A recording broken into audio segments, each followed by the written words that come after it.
আসসালামু আলাইকুম রহমতুল্লাহি ওয়া বারাকাতুহু। আজকের ভিডিওতে আমরা নফল নামাজের মধ্যে সর্বোত্তম নামাজ তাহাজ্জুদ নামাজ নিয়ে আলোচনা করব। ছোট্ট একটি হাদিস আপনাদের সবার সাথে আলোচনা করব। হাদিসটি সহিহ বুখারী শরীফ থেকে নেওয়া, হাদিস নাম্বার 1120। চলুন শুরু করা যাক।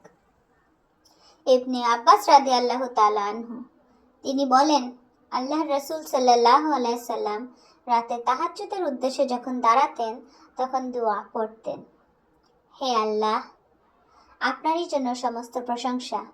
আপনি আসমান, জমিন ও এই দুইয়ের মাঝে বিদ্যমান সব কিছুর নিয়ামক, এবং আপনারই জন্য সমস্ত প্রশংসা। আসমান, জমিন এবং তাদের মাঝে বিদ্যমান সব কিছুর কর্তৃত্ব আপনারই।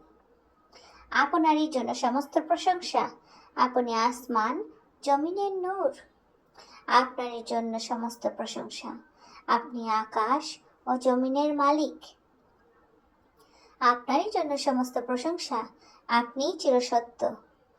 আপনার ওয়াদা চিরসত্য। আপনার সাক্ষাৎ চিরসত্য। নবীগণ সত্য। মুহাম্মদ সাল্লাল্লাহু আলাইহি ওয়াসাল্লাম সত্য। আপনার বাণী সত্য। আপনার জান্নাত ও জাহান্নাম সত্য। কিয়ামত সত্য। ইয়া আল্লাহ, আপনার নিকট আমি আত্মসমর্পণ করলাম। আপনার প্রতি ঈমান আনলাম। আপনার উপরেই তাওয়াক্কুল করলাম। আপনার দিকেই রুজু করলাম। আপনার সন্তুষ্টির জন্য শত্রুতায় লিপ্ত হলাম। আপনাকেই বিচারক মেনে নিলাম। তাই আপনি আমার পূর্বাপর, অপ্রকাশ্য, গোপন সব অপরাধ ক্ষমা করুন। আপনি অগ্র পশ্চাতের মালিক। আপনি ব্যতীত সত্য প্রকৃত কোনো ইলাহ নেই, অথবা অন্য বর্ণনায় আপনি ব্যতীত কোনো মাবুদ নেই। সুফিয়ান রহমতুল্লাহ সাল্লাম বলেছেন, আবু উমাইয়াহ রহমতুল্লাহ সাল্লাম তার বর্ণনায় আরবি বাক্যটি অতিরিক্ত বর্ণনা করেছেন। সুফিয়ান রহমতুল্লাহ সাল্লাম ইবনে আব্বাস রাদিয়াল্লাহু তাআলা আনহু সূত্রে নবী সাল্লাল্লাহু আলাইহি সাল্লাম হতে বর্ণনা করেছেন। ভাই ও বোনেরা, আমরা জানি আমরা হযরত মুহাম্মদ সাল্লাল্লাহু আলাইহি সাল্লামের মতো তাহাজ্জুদ পড়তে পারবো না, কিন্তু মিনিমাম 2-4 রাকাত নামাজ তো পড়তে পারবো। এবং ভোর রাতে ওই সময়টা হচ্ছে দোয়া কবুলের সময়। আল্লাহ পাক প্রথম আসমানে নেমে আসেন। আল্লাহ নেমে এসে বলেন, কারো কি কোনো চাওয়া আছে আমার কাছে? আমি সে চাওয়া পূরণ করে দিব।